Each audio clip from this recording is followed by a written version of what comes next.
베드로전서 3장 8절 9절 2절을 보겠습니다. 봉독해 드립니다.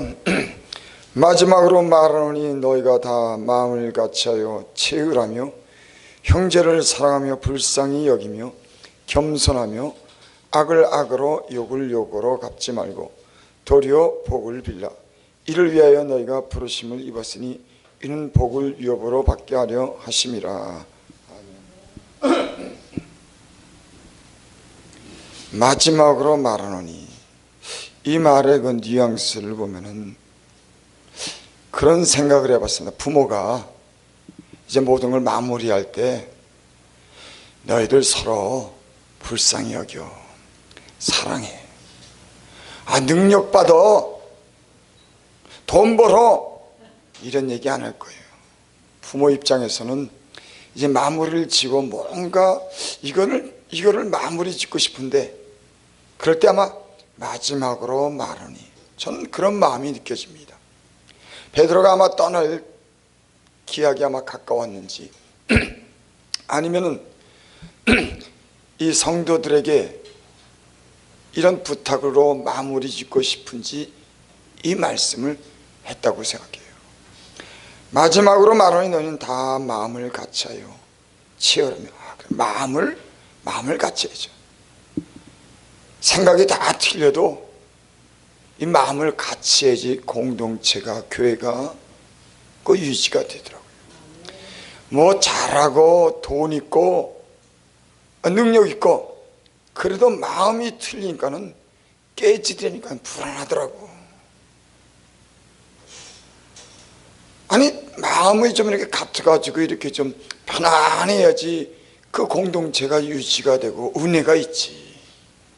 어떤 데는 가보면은 한 사람은 특별하게 이 카리스마가 있다고 해야 되나요? 아주 강력하고 힘이 때로는 혈기가, 능력도 있는데 그 분위기가 아주 안 좋더라고.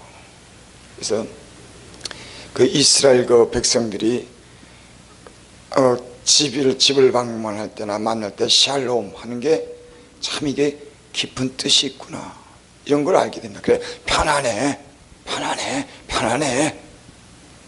평안한 것보다 더 중요한 게 어디 있겠어요? 그 성경에도 보면은 어떤 말씀을 쭉 가다가 마무리 질 때는 평안을 갖다가 말합니다. 또 성경의 서신서에 보면은 그리스도의 은혜와 평안을 항상 이런 평안을 갖다가 강조해요.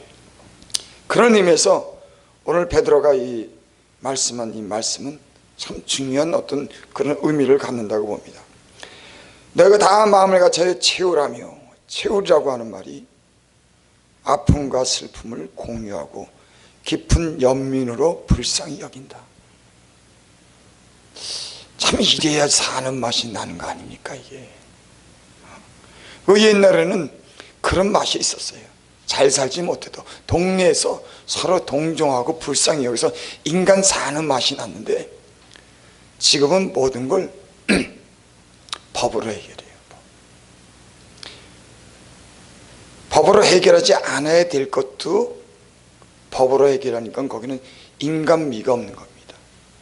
인간의 정을 느끼지 못하는 거예요. 또 이 세상이 그렇게 해야지만, 왜? 거짓되고 자기 욕심만 다 챙기니까는 법으로 해결할 수밖에 없는 그런 세상이 된 겁니다. 적당히 인정으로는 안 되는 거예요. 그래서 갈수록 자꾸 어린아이들도 얘기를 해보니까는 얘들은 그 법에 대한 그런 지식이 아주, 법적인 사고가 굉장히 뚜렷하더라고요. 그 얘기하고 겁이 나요. 어떨 때는 좀 인간적으로 좀 얘기하고 싶고 은혜 속에서 얘기하고 싶은데 모든 걸 칼자루시 어떤 그런 법의 기준으로 말하니까는 그 깊은 내용을 얘기를 못 하겠어요. 사람이 인간끼리 서로 대화할 때는 법으로 얘기를 하면은 그 얘기를 못 하는 겁니다. 인간 안에 있는 인간의 때론 부족함이나 어떤 연약함이나 그런 자기를 가지고 부족하지만 얘기를 할 때 그 인간이 통하는 거지. 그래서 예수님께서 마지막 때는 사랑이 식어진다. 그 말씀이 꼭 맞는 말씀인 것입니다. 아픔과 슬픔을 공유하고 같은 연민으로 불쌍히 여긴다. 또 이 말씀은 상대방의 입장에서 보는 것을 얘기하기도 한답니다. 그러니까 내 입장이 아닌 그 사람의 입장이 돼보는 거예요. 그래서 아마 이기적이고 다른 사람을 갖다 이해하지 못하는 사람일 경우에는 하나님께서 구원하셔서 이렇게 불렀을 때 그 사람을 그리스도인으로 만들 때 때로는 그 어려움을 겪게 하는 것 같아요. 그래서 그 사람의 다른 사람을 이해할 수 있도록, 저 같은 경우가 그런 것 같아요. 굉장히 이기적인 사람이라 다른 사람을 갖다가 아픔을 슬픔을 이해를 못해요. 미련하고 어리석으니까는. 그걸 겪어야지만 어떤 사람들은 그걸 아는 거예요. 자기가 겪어봤기 때문에 그걸 아는 겁니다. 그러니까 주의 종이 되고 이 하나님의 사역을 하는 사람들은 다른 사람의 슬픔과 아픔을 겪어야지 그것을 이해를 할 수 있는 줄을 믿습니다. 예수님이 그랬죠. 예수님께서 이 땅에 말씀만 하신 게 아니라 친히 그 몸을 입고 오셔서 저가 모든 그런 인간이 당하는 고통을 철저하게 다 고통을 겪으셨습니다. 그래서 저는 우리를 채우라 하시는 분이다. 그러니까 주님은 그냥 말씀만 하신 분이 아니라 그 몸을 입고 와서 친히 그 고통을, 멸시를, 천대를, 그 아픔을, 십자가를 지었기 때문에, 인간의 몸으로 왔기 때문에, 인간같이 됐기 때문에 그분은 우리를 이해하고 오히려 그런 면에서 주님을 더 가까이 할 수 있는 그런 분인 줄 믿습니다. 체결함의 형제를 사랑하며 불쌍히 여기며, 저는 이 말씀이 특별히 저는 마음이 와닿습니다. 내 눈이 어떤 사람에 대해서 불쌍히 여기는 그 눈으로 보게 되면요, 거긴 문제가 없어요. 불쌍히 여기지 않고 이 비판적인 그 눈으로 왜 그래? 이해가 안 돼. 이해가 안 되는 게 당연하다고 하는 걸 제가 깨달았어요. 사람을 저 사람 왜 도대체 이해가 안 돼? 나 이런 소리 많이 하고 샀어요. 답답한 뻔한 건데 왜 그러지? 이거 당연히 그렇게 해야 되는데 왜 그러지? 도대체 이해가 안 됐고 내가 스트레스 받고 이해가 안 됐고 그 사람을 얼마나 때론 망신 주고 그 사람을 내가 얼마나 나쁘게 대한 그런 건데 이해가 안 된다는 이유로. 근데 자기도 보면은 남들이 볼 때 이해가 안 되는 행동도 하고, 근데 자기도 눈이 감겨가지고 몰려서 그런 적도 많은데 자기는 생각을 안 하는 것 같더라고. 이 말씀이 뭐냐면 인간 자체는 불완전한 겁니다. 그러니까 이해를 못할 것이 어떻게 보면 없어요. 왜? 불완전한 인간이기 때문에. 여인의 몸에서 난 인간이 어떻게 깨끗하랴. 이 말씀은 하와가 먼저 범죄하고 아담에게 선악과를 줬죠. 그러니까 여인이 부정한 겁니다.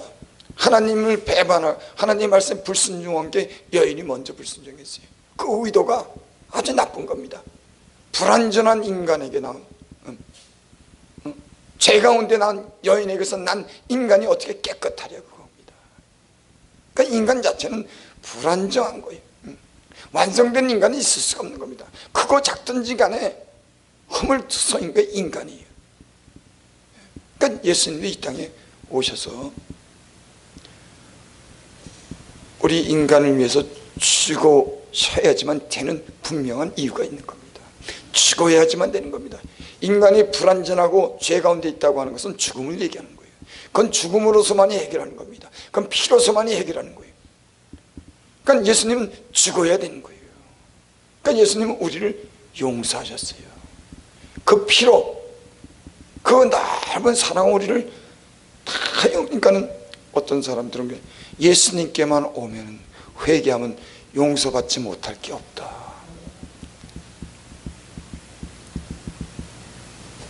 그게 맞다고 생각해요. 하지만 우상을 섬기거나 하나님께 속했다가 떠나고 십자가를 2번 못 박은 이런 사람들은 그 구원에서 제외가 되지만은 그 외에 어떤 사람이든지 자기 죄를 깨닫고 하나님 앞에 회개하면 다 용서 안 받는다 그래요.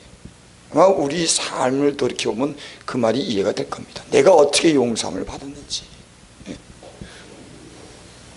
불쌍히 여기며 겸손하며. 사람이 때로는 그런 착각 아닌 그런 착각을 하고 살 때가 있는 것 같아요. 뭐냐면은 내가 저 사람보다 낫다고 하는 그런 의식 속에 살 때가 많습니다. 근데 인생을 제가 이렇게 살아보니까는, 그래도 많은 세월을 살아보니까 다 그 정도는 알더라고요. 무시당할 사람이 없더니까. 만만히 볼 사람이 없는데 다 보면은 요즘엔 더 그래요. 인터넷 배우지 못한 사람도 이 휴대폰 가지고 다 듣고 다 배우고 그래가지고 얼마나 많이 하는지 웬만큼 다 얘기가 통하더니까. 그리고 사람 자체가 무시당할 만큼 하나님이 그렇게 만들질 않았어요. 각자의 어떤 그런 장애도 있고 정신적인 장애, 지체장애도 있고 다 있지만은 사람 자체가 서로를 무시하도록 그렇게 교만해서 남을 깔보도록 그렇게 하나님이 만들질 않았다니까. 서로 존중하고 서로 이해하고 긍휼히 여기고 사랑하도록 하나님이 그렇게 만들었지. 그러니까 인생을 내가 교만한 마음으로 살아가다 보면요, 그 사람이 나보다 더 나아져 있는 걸 보게 되니까 저 사람이 나보다 훨씬 못한 사람인데 어떻게 사람한테 인정받고 저렇게 잘할까, 출세했네, 이런 예가 많이 있습니다. 그 사람의 눈으로 사람이 생각으로 판단하는 교만한 그런 마음을 하나님은 꺾으시더라고. 그렇지 않다고 하는 걸 하나님은 보이시더라고요. 그래서 여기 겸손하며 악을 악으로 욕을 욕으로 갚지 말고 도리어 복을 빌라. 그리고 베드로 이 사도가 이 불쌍히 여기라고 하는 말을 하고 사랑하라고 하는 말을 하고 또 그 다음에 나중에 더 좋은 말을 써요. 그렇게 하면 복을 받아. 아주 귀를 솔깃하게 만드는 겁니다. 그렇죠? 불쌍히 여기고 사랑만 하라 그러면은 그게 부담스럽잖아요. 뭐 그런 뜻으로 얘기한 건 아니지만은, 불쌍히 여기고 사랑하고 겸손하고 채우라라. 그리고 욕을 욕으로 갚지 말고 도로 복을 빌라. 이를 위하여 너희가 부르심을 받았고 복을 받는다 그러는 겁니다. 복을 받는 사람이 어떤 사람이냐? 비교적 그렇습니다. 이 뭐냐면 이 꼴보기를 싫고 사람이 이렇게 뭐든지 문제가 되고 이 부정적인 그런 사고를 갖게 되니까요, 내 마음이 편치도 않고 복이 들어올 자리가 없더라니까. 항상 꼴보기가 싫은데 못마땅한데 이거 모든 게 다 지 눈에 못마땅하니. 그게 뭐 수학적인 공식은 하지만 그렇다면 내 안에 복이 들어올 자리가 어디 있겠냔 말이에요. 그게 공식적인 건 하지만 사람이 복을 빌어야지, 남을 긍휼히 여기지, 남을 이해해야지, 축복해야지 복을 들어올 자리가 있지. 모든 게 못마땅, 뭐든지 매사가 못마땅하고 꼴불견이니 그 마음이 어떻게 그 복을 받으면 그 복 받은 것 가지고 뭐 남을 더 깔보라고. 그러니까 여기 한 말이 이해가 됩니다. 이를 위하여 너희가 부르심을 입었으니 이는 복을 유업으로 받게 하심이라. 그러니까 복 받는 비결은 마음에 맞지 않고 또 약하고 못마땅하고 때로는 악을 악으로 갚지 않고 욕을 욕으로 갚지 않는 이런 마음을 가지고 복을 빌면은 복을 받는 줄을 믿습니다. 우리 복 받기 얼마나 복을 받기를 얼마나 원합니까? 오늘 이 말씀을 보면은 복을 빌어주면은 복을 받는 줄을 믿습니다. 또 어떤 사람의 경우에는 사람이 복을 빌어주는 사람이 있어요. 야, 저 사람 복 받았으면, 야, 저 사람 불쌍해. 아유, 저렇게 착하게 사는데, 좋은 일하고 사는데, 복을 빈단 말이에요. 성경에도 보면은 그런 말씀이 있습니다. 욥기서에 보면은 욥의 친구들이 욥을 비방하죠. 그 나중에 하나님께서 나타나셔서 그런 말씀을 하십니다. 너희가 욥과 같이 정당하지가 못하다. 그러니까 너희가 욥에게 재물을 가져와라. 그 욥이 너희를 위해서 복을 빌 거다.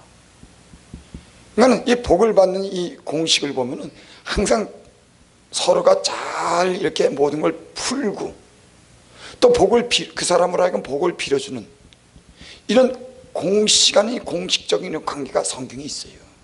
그러니까 남을 축복해주고 남을 용서해주고 남을 위해서 이런 자세와 이런 정신을 가진 사람들을 하나님은 복을 빌어주시는 줄을 믿습니다.